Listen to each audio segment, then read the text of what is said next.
keep up with a real woman? What's keeping you? Minor fracture detected. The GTA series is kind of interesting in the way that it's one of the few franchises that's had a release across almost every modern gaming generation. From those early days way back on the PlayStation and the PC, all the way right up to recent times with the upcoming GTA 6. Go! Go, baby, go! And it seems that everyone has their go-to GTA game that they're always going to pick as their favourite. For me, it's always been Vice City, mostly I think because that game came out around the time when I was finishing high school, and I just remember spending a whole lot of hours getting lost in that world.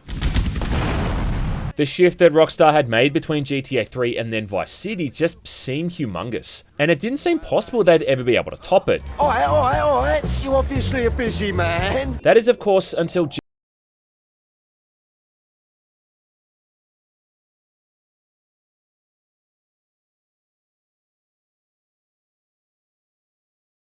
managing to jam even more content and features into something that already felt jam-packed, and really being a phenomenal swan song for the series on the 6th generation of consoles. And while I'd probably say that GTA 4 is the best game in the series, I mean if you're looking just at technological advancements and all that stuff, even though it's not my top pick, I gotta say that San Andreas really ain't too far behind. Yeah, homie, yeah, it's good to see you back. What Rockstar Games managed to do back in 2004 is nothing short of groundbreaking. I mean, they broke new ground. It broke new ground! Back when Vice City came out, I mean, I probably knew 5 or 6 people at my school who picked it up as well. But by the time that San Andreas had rolled around, everyone I knew was playing it. Cool. Yeah, fantastic. That's the impact the series had by that point, but also the impact that Rockstar had on the general gaming populace. I mean, you gotta keep in mind as well that back then, we really didn't have all that many GTA clones. In fact, it wasn't really until the 7th generation with things like Saints Row where that whole subgenre even really started to take off.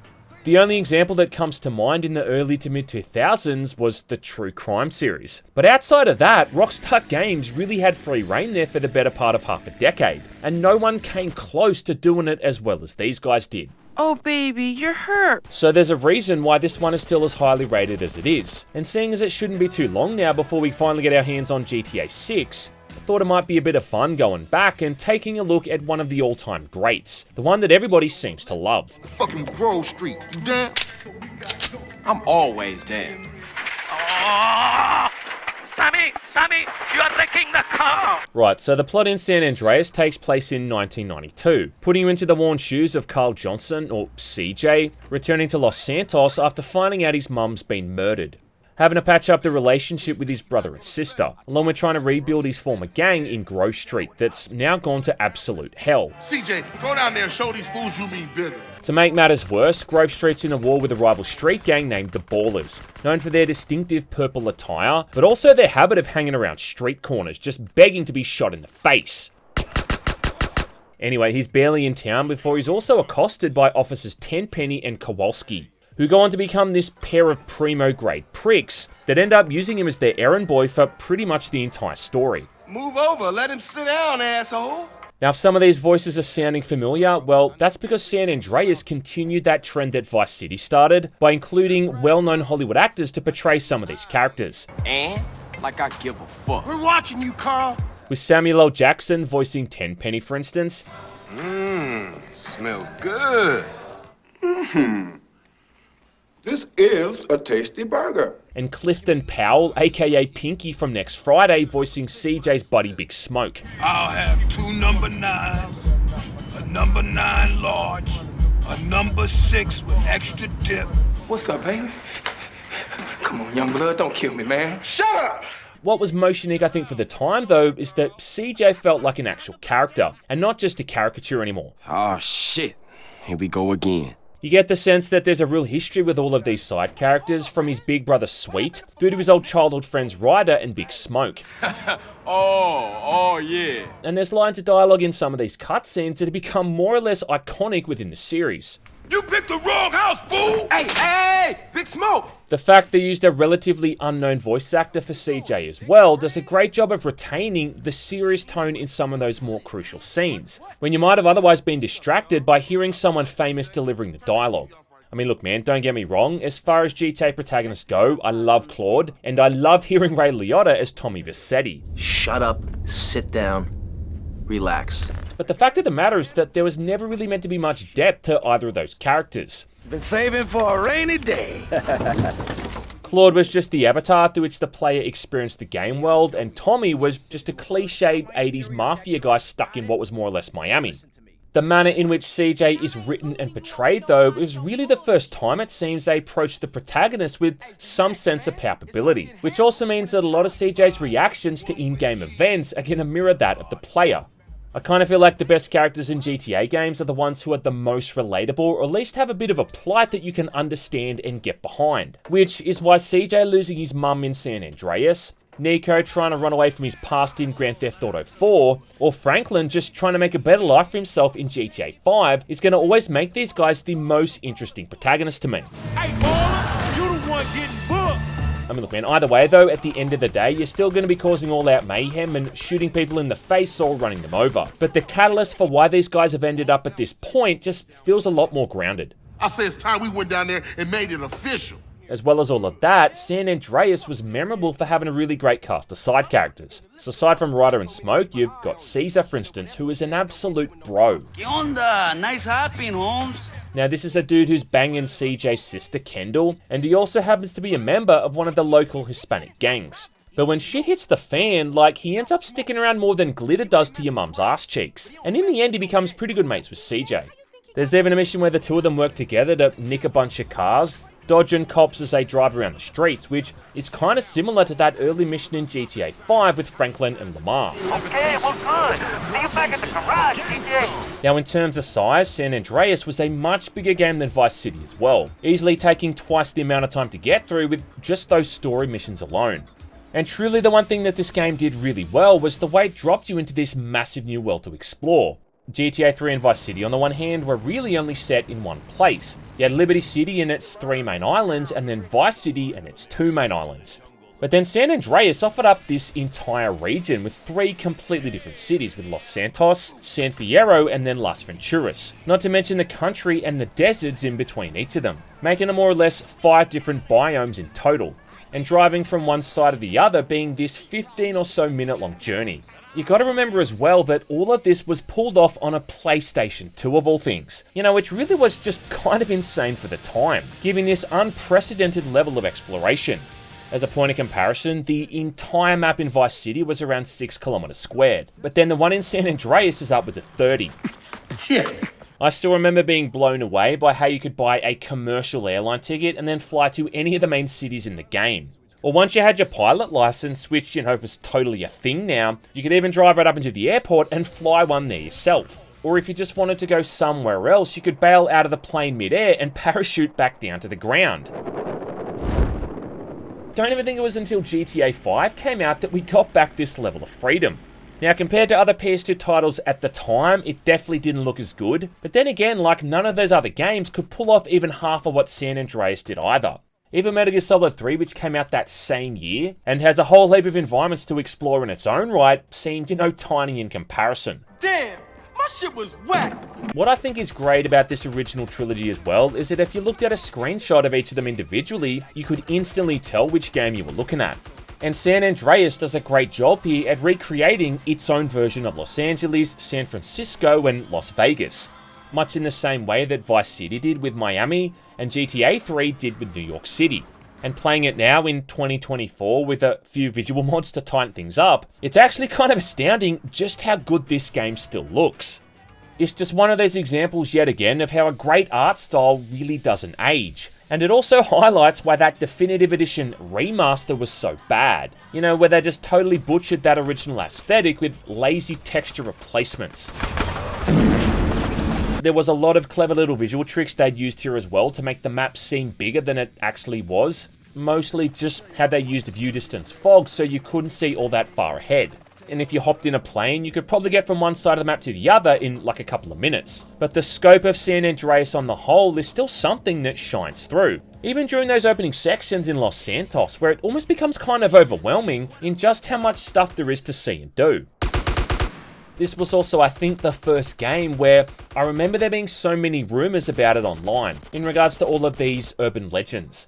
Like the supposed ghost cars you could encounter out in the country, along with people claiming you could see Bigfoot and UFOs as well. Hello? Hey, anybody out here?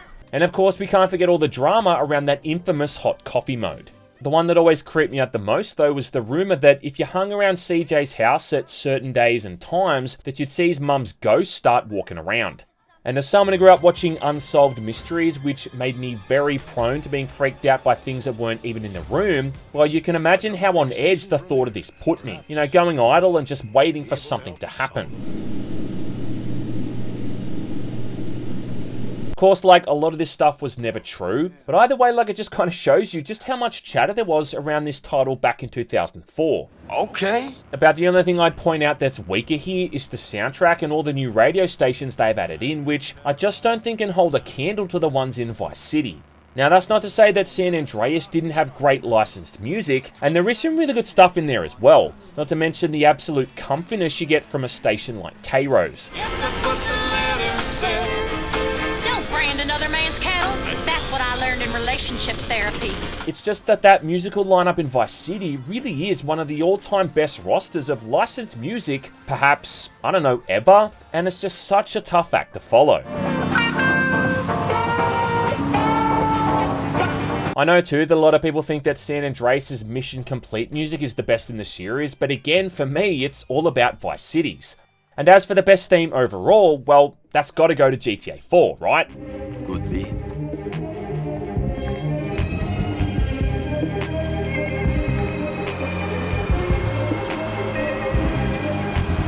One thing I have always liked, though, is how people would be listening to different stations depending on what part of the map you're on. So when you're out in Flint County and Whetstone, they're more likely to be listening to country music, whereas back in Los Santos, it's probably going to be hip-hop. Well, they raised up a son that could eat up his weight in groceries. We're back. And all of this stuff is what played a big part in making the game world feel so realistic and believable. Oh, Carl, so sorry, it is such an easy mistake to make. Along with, of course, all these new mechanics they've added in. Nice and cheesy, does it? Now, San Andreas is still one of the more unique games in the series, in that it's really the only entry, apart from GTA 5, to have stats that the player can improve upon over time. For starters, you've got the whole muscle and fat system, where eating too much food is going to make you fat. But then going to the gym and lifting weights is going to increase your muscle and reduce fat. Also having the benefit of making CJ look more jacked in real time.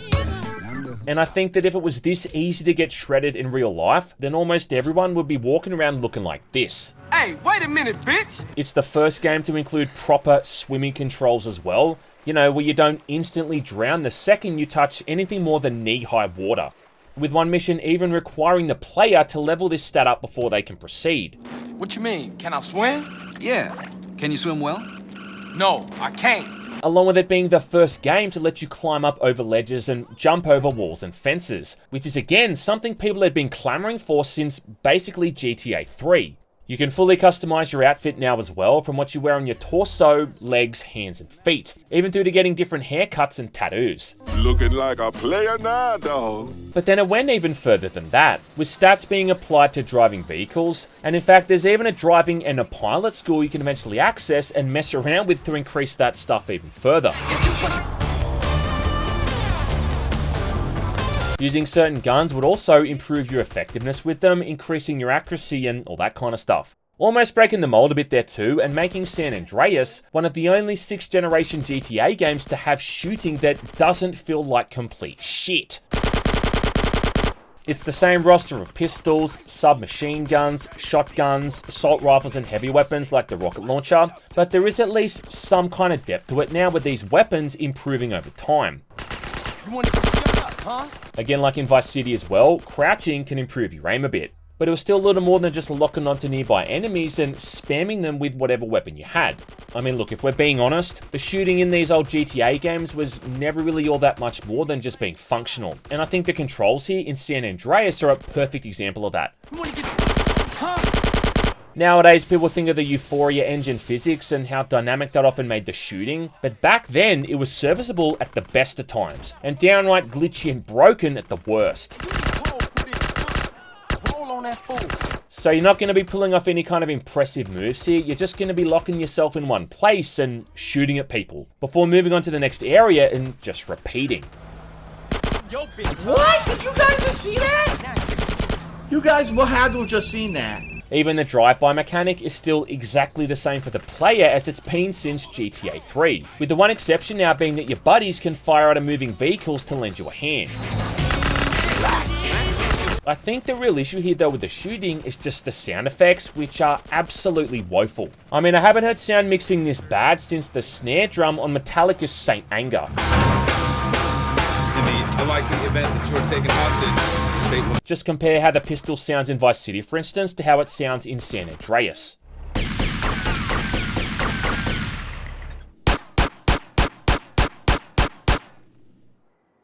What the hell was that? Thankfully, GTA 4 and GTA 5 eventually came along and finally gave us shooting mechanics and sound design that was actually fun to engage with. Lastly, there's probably the most bizarre stat in the game, and the one that professional Smash Bros players lack entirely, and that's sex appeal. But all this one seems to really affect is how female characters react when you're talking to them or taking them out on dates. Oh yeah, which is another feature that makes it pretty easy to see as well why this was so popular with the younger male audience. You've been a naughty girl. Oh, I know. I appreciate what you're showing me right now. But it does seem that stuff like this is really just flinging a bunch of shit at a wall and hoping it all sticks. And there's probably a reason why they removed a bunch of these features with GTA 4. Hey, if you good, I'll punish you more. Simply because at the end of the day, a lot of this really doesn't affect things all that much. Man, you're an embarrassment. Get yourself some muscles first. I mean, there are some instances when you couldn't do certain missions if a stat wasn't leveled up enough, and visually people might have a preference for making CJ fat or muscular, but it never really dynamically changed the way that someone's going to experience the game overall.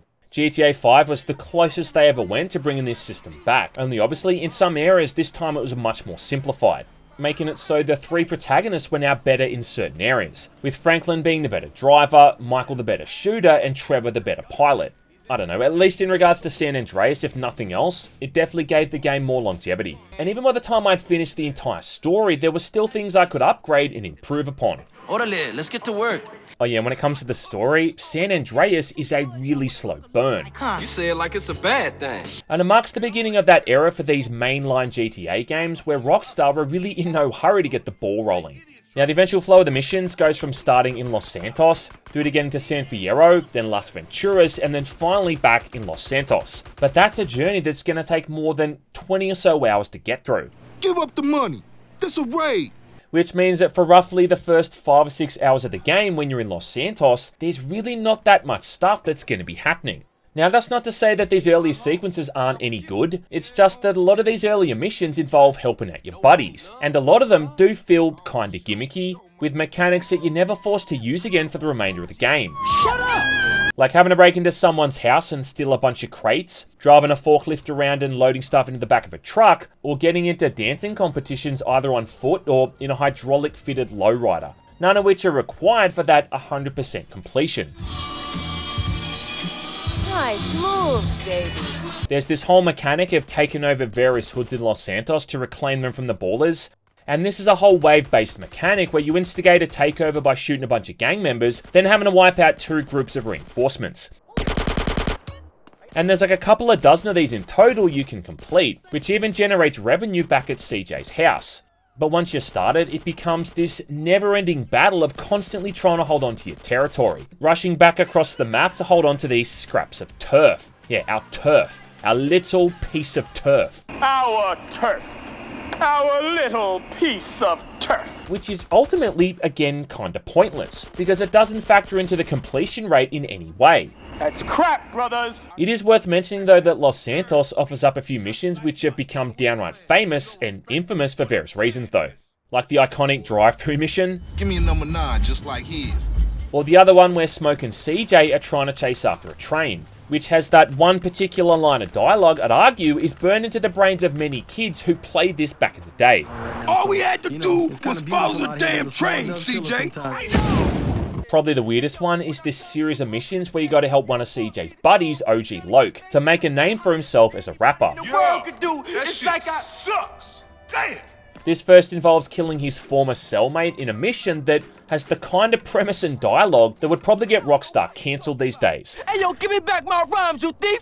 I'm gangster! You dropped the soap, sugar! Before it then turns into like Manhunt or something, and just sneaking around this mansion, stabbing patrolling guards in the back with a knife and hiding in the shadows, all to steal the lyric book from a famous hip-hop artist. And yes, like stuff like this is memorable, don't get me wrong, but for almost all of these earlier missions, you're not getting any cash rewards. Nice throw, fool! Just something called respect, which is more or less another meaningless stat that really only factors into stuff much later down the line. Also something that Rodney Dangerfield don't get. I don't get no respect from anyone. Why, I called up suicide prevention. They tried to talk me into it.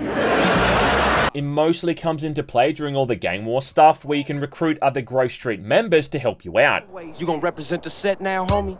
But even then, like, these guys are kinda useless in combat, and I've seen farts that are more effective at taking someone out. I'm gonna put in some work, you down? Anyway, eventually, for various reasons, CJ has to leave Los Santos, which is finally where the game really starts to pick up. Things are going pretty well for you, Carl. You know what they call a quarter pounder with cheese in France. Now you're out in the country, driving dirt bikes up steep mountain hills and avoiding collisions with humongous pine trees. 60, medium left, medium left, medium left! Listen to my calls! Along with carrying out missions for Tenpenny and Kowalski, along with a new character called The Truth. Oh, yo, Truth, come here, man. Now this guy's a former hippie whose brain is almost completely fried after years of drug abuse. Yeah, what a fucking legend. Carl here is gonna be paying you your money. He's also a bit of a conspiracy theorist that has the kind of ideas that make Alex Jones seem normal. Do you know how many religious relics are kept at the Pentagon? No, I don't. 23. You see a pattern emerging here, man? Man, I'm seeing patterns all over the place. Get that smoke out my face. There's a mission where CJ has to help him burn down a weed farm before the cops show up, making it kind of obvious too that Rockstar totally stole this idea from that very similar mission in Far Cry 3. It's a crying shame, ain't it? No. But what's easily the most entertaining series of missions out here, and really just the game in general, are all the ones where you're working alongside Catalina. Whatever, asshole, let's go. Damn, relax, baby. Yeah, the same Catalina from GTA 3 who's responsible for shooting my boy Claude. Sorry, babe. I'm an ambitious girl. You're just small time. In fact, Claude even appears at one point too, suitably mute the entire time and probably completely unaware to the kind of shit he's getting himself into. This Carl?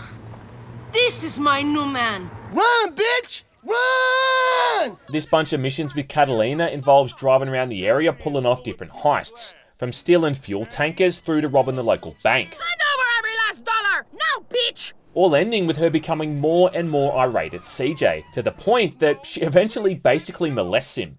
Ow! Hey! Ooh! Ow! Ow! Damn! Oh! Shit!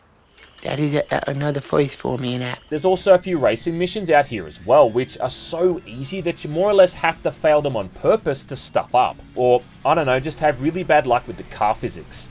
With the monster trucks and quad bikes being the worst offender there. And yeah, seriously, whoever designed the controls for these things can just fuck right off. What? All in all, I think this whole area is a much needed departure after driving around the streets of Los Santos for so long. Though, I do think getting where you need to go here can be a bit confusing at times. I mean, this is before the point in the series where they had a proper GPS system, and while you can mark things down on the map, like getting to that point ain't just about going in a straight line. This means that when you're out in the country, driving around these long and winding roads, you'll often have to keep checking back on that map screen periodically, as if you're reading a street directory. Yeah, remember those things? It doesn't help either that save points are few and far between, and because you should absolutely be saving after every mission, What's keeping you? a lot of downtime can be spent here just driving around to get where you need to be. In fact, even when you get to San Fierro after this area, there's a few missions that send you back out into the country. Yeah, as if you didn't get enough of that stuff to begin with. Are you jealous? Are you going to fight for me? However, I can look past most of that shit, simply because it's during all of this that we meet Woozie. Woozie, but my friends call me Woozie. How you doing? Who is an absolute bro and easily one of the best characters in the game. What's up, Woozie? Now, Woozie is the leader of the Triad gang in San Fierro, and he also happens to be completely blind. But that doesn't stop him from becoming one of the major players for the remainder of the story. Hey, are you pointing again? Oh, my bad. Starts out with him and CJ racing each other through the countryside, before then working together in San Fierro to take out a drug syndicate. Later on, when you end up at Las Venturas, the two become partners in a new casino. How's that sound, partner? Sound like we got a deal then. As well as prepping a full-blown heist against a rival casino owned by the Mafia. This involves stealing a bunch of escape vehicles, rigging the power to go out by planting explosives at the nearby power plant, and even dressing CJ up in a gimp suit to bang a casino employee who has an all-access keycard. In yet again another scene that's a perfect example of why this game was so popular among teenagers. Okay, I see where you're coming from, so what do we do? Not to mention that this whole series of missions involves returning characters from GTA 3, with Maria and Salvatore Leone. I like this girl. As well as Kent Paul and Ken Rosenberg from Vice City. Yeah, it looks like Rosenberg stuck his head out of the gutter just one more time. I'm really screwed. We are so screwed, man. You even go back to Liberty City and St. Mark's Bistro to pull a hit off for Salvatore at one point, and you can hear people on the radio mentioning Casa City, which is the city where Manhunt was set. It's just that golden period back when Rockstar didn't take this franchise too seriously, and didn't seem to mind throwing in cameos for the sake of fan service. Something which I seriously hope they bring back for GTA 6. I mean, if we go that entire game without there being some mention of Tommy Vercetti, well, I'm gonna be pissed. But none of this stuff is just thrown in there for no real reason, because ultimately through racing Catalina, CJ ends up getting the deed to a rundown garage in San Fierro. What is this shit? The deed to a garage in San Fierro. And it's from about San Fierro and onwards where this feels like a proper old school GTA game. Bitches, y'all walk on down to the bar and fix a pimp a drink. Now at this point, you're fully ensconced with Woozie and working for the Triads, as well as, among others, a local pimp named Jizzy B, voiced by Charlie Murphy, who also has some absolutely hilarious dialogue. I don't need no more friends, baby. All they try to do is peel me from my hoe. Nah, it ain't about them. It's all about you, player. And I can't help but think that he's just doing his Buck Nasty character the entire time. Carl T-Bone, and in reverse. Man, you ought to take that cane and beat whoever made that suit to death.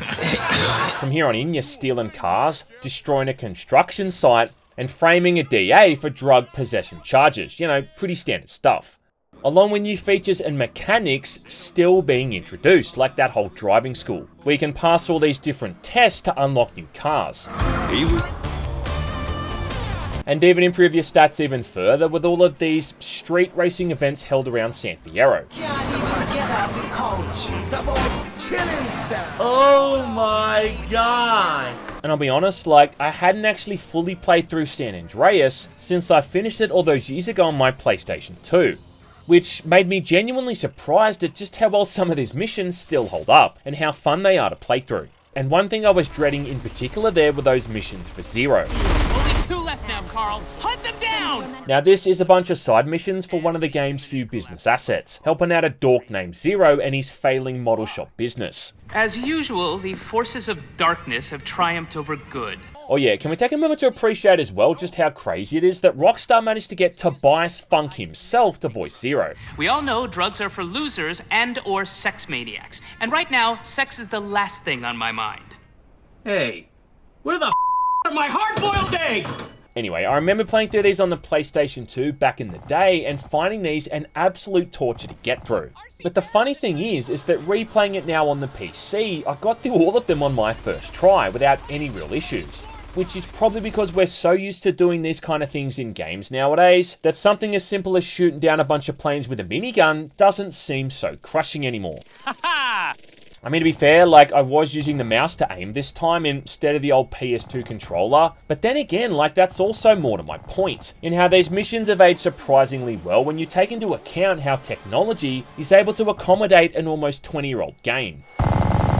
As for the final few series of missions before the finale, well, most of these take place in the desert around Las Venturas and then in Las Venturas directly, and all of this is really still the game at its absolute peak.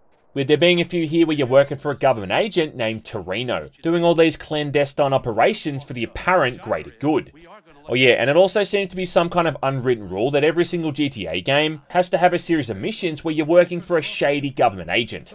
Oh yeah, and Torino's also voiced by James Woods, who spends so much time babbling about conspiracies and other political mumbo-jumbo that it's kind of hard to tell if Woods is even playing a character or just being himself. Over here. you got all the scumbags inside the country. And over here, you got all the scumbags outside the country. For one of his missions, you need to purchase an abandoned airfield so it can be used as this secret base of operations, even having to then complete a series of tests to get your pilot's license. With the absolute highlight there being a mission where you've got to steal a hydrojet from a military ship, and then fly through these nearby canyons, taking out spy boats and pursuing planes. Along with probably what's the wackiest mission in the game here, where you need to steal a prototype jetpack for the truth from a top secret military base called Area 69. Yeah, because of course it's called that.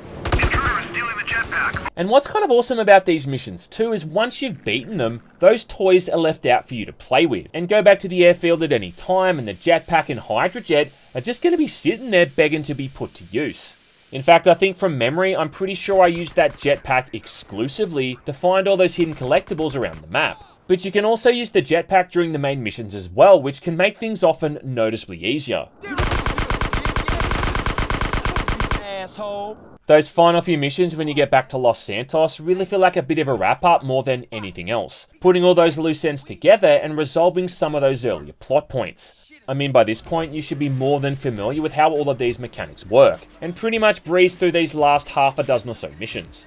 Just kind of feels like Rockstar forgot that they still had a semi-serious plot they hadn't resolved yet, and decided to dial things back a bit for the ending. That's bullshit. But looking at the whole thing overall, it's a really great mix of the old and the new, capturing the pure mayhem and wacky nature that these games are known for, but then striking that balance where there still feels like there's purpose and repercussions to everything. Look, the whole city's going up. People are fucking pissed off about this. Remember the mission I mentioned earlier on where you had to break into that rapper's home and steal his notes? Yeah? Well, now you have to directly help the guy get back on his feet and save his career, along with all of the conflicts with CJ's brother and his old friends coming to light, ending in a sequence where the entire city is in bedlam from rioting. Just a great example of the game making the player realise what their past actions had done. And I feel like these kind of story elements really became trademarks in Rockstar games for years to come. You know, with characters like Nico, for instance, and then obviously John Marston in Red Dead having his past catching up with him as well. No one's playing games with you, Mr. Marston. When you finally get to that ending and see those credits roll, I mean, damn dog, it feels like a hell of a journey. No, that ain't it. But look, I don't want to imply that this entire thing is flawless either. And the truth is, as good as it often gets, this is still old school GTA at its core.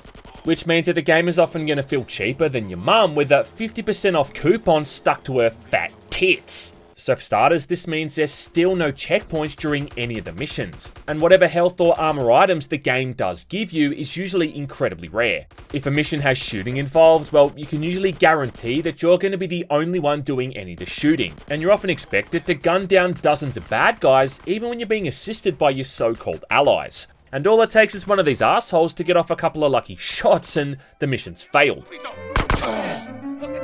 But I think the most frustrating thing about failing missions in San Andreas isn't the failure itself, but just the realization that you've then got to spend 10 minutes getting back to that same point before you failed. In Vice City, if you got wasted or busted during a mission, a cab would show up afterwards to drop you back to where you picked that mission up. But for some reason, despite all of these other new additions in San Andreas, it weirdly lacks that feature. I was nearly dead there for sure. San Andreas is often regarded as one of the hardest of the GTA games, even though I still think Vice City Stories is far worse, and you'll often hear people bringing up the same half a dozen missions as an example as to why that is. And yeah, there's often a reason for that. Trying to kill me. I will say though that I do think the difficulty of some of these missions is a little bit overplayed, like that infamous supply lines mission really ain't as hard as people made it out to be. The missions which I think are genuinely tough though are the ones where you often have to shoot something down in a very specific time limit, often like a chopper or a vehicle with an RPG. And I mean, this stuff was hard enough for me using the mouse, keeping in mind that they were originally designed with the PS2 controller. The other annoying ones are those instances where you need to follow someone, and you can bet your bottom dollar here as well that these missions are going to drag on and on. Like there's one in San Fierro where you need to track this reporter all the way back to Los Santos and then follow his taxi down to the beach. And the whole thing just goes on for like 15 or 20 minutes, where if you fail it at any point, you then have to go all the way back and do it from The final mission is by far the biggest offender there, and yeah, like, you know, you expect the final mission to be hard, that is fair, but this one will probably roughly take the average person maybe 30 or so minutes to get through. And it involves a whole series of different tasks, like fighting your way through multiple floors of a building, before then having to escape that same building before it burns down, through to this whole car chase through the city streets, before then finally defending yourself from dozens of pursuing vehicles. And again, if you fuck it up at any time, well, get right back to the start again, bitch. Yeah, do not pass go. Do not collect $200. Do not pass go. Do not collect $200. One thing that's also always permeated in these earlier games is the jank, which shows up frequently throughout the moment-to-moment gameplay. That was some heavy shit. And I really do think in that regard, you almost have to accept that it's going to be an integral part of the experience. Like how insanely erratic and unpredictable the AI can be when driving cars, you know, that kind of stuff. And if you can't laugh at some of the weird and extremely dumb shit that happens in this game, stuff that's often out of your control, well then you're just going to have a really frustrating experience. Well done. Brilliant drive. You know what though, at the end of the day, it's worth sitting through those brief bad moments to experience the greater good. Coolio, we got what we came for anyway. And by the end of the story, you truly get one of the best feelings in gaming. And that's finishing the story missions in a Grand Theft Auto game, knowing now that you've got complete freedom to just mess around. Carl, where are you off to now? Finna hit the block. See what's happening. 12 seconds later. And there is still so much stuff left to finish in this game that it's almost kind of overwhelming. In Vice City, you just had those 100 packages as collectibles, but in San Andreas, you've got collectibles on every single island. From the oysters, the horseshoes, spray tags, and then the photo ops in San Fierro. And I am still kind of ashamed to admit there that I never fully managed to do everything on my PS2, which kind of goes to show you just how much stuff there was there to actually get done. I mean, if a gaming-obsessed 18-year-old, fresh out of high school and freshly broken up with his girlfriend, ran out of time and patience to sit here and 100% this thing, well then that should be a good indicator of just how massive it was. I don't know, I guess I was probably too busy throwing money away at the in-game casino or flying planes around and bailing out in midair.